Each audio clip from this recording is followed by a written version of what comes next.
Une recherche est avant tout une recherche engagée et qui répond à des interrogations sociales.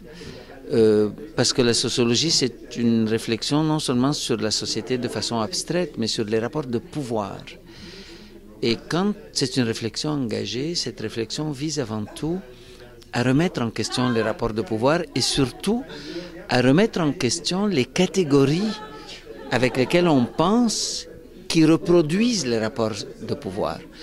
Et donc, l'enseignement qu'on fait ici est un enseignement qui se veut critique, qui se veut de déconstruction non seulement des rapports de pouvoir, mais des concepts à partir desquels on reproduit les rapports de pouvoir sans se rendre compte des fois.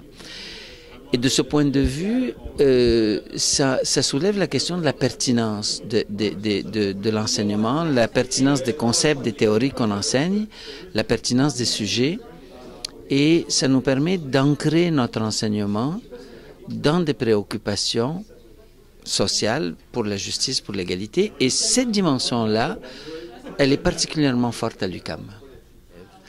Je crois que dans le cadre des 40 ans de l'UQAM, il faut réaffirmer cette mission critique avant tout. C'est ça qui a été la marque de commerce de l'UQAM, c'est ça qui a fait qu'elle est appréciée, c'est ça aussi sa faiblesse par rapport à dans certaines disciplines où cette orientation a constitué une faiblesse. Dans d'autres disciplines, cette orientation constitue une force.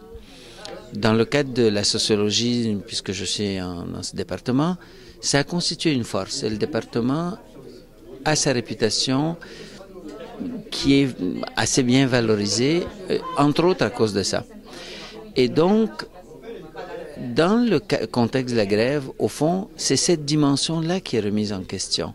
Parce que je crois que pour beaucoup de profs et pour moi-même, la grève n'est pas avant tout une question de salaire. C'est peut-être un des items, mais certainement pas le plus important. C'est beaucoup plus la façon dont on conçoit la mission de l'UQAM qui est en jeu. Et il est clair maintenant que le conflit est un conflit politique sur la signification et le rôle de l'enseignement critique et le rôle de l'UQAM et la place de l'UQAM dans cet enseignement critique. Ceci dit, je dois faire part d'une interrogation presque existentielle pour moi, mais pour beaucoup de profs, parce que je le vois en discutant avec eux, c'est qu'on est dans une difficulté que les gens qui bénéficient de nos services, qui sont les étudiants, ne sont pas ceux contre qui les protestations sont faites et ne sont pas la cause du problème. Donc, contrairement à une entreprise, on n'est pas en train de faire pression sur le propriétaire qui subit les conséquences. Ceux contre qui on fait pression ne sont pas ceux qui bénéficient des services.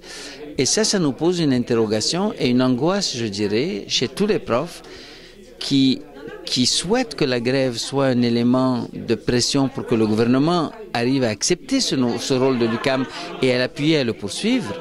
Mais en même temps, on est conscient du fait que ça cause des inconvénients à nos propres recherches, à nos étudiants, à leur cheminement.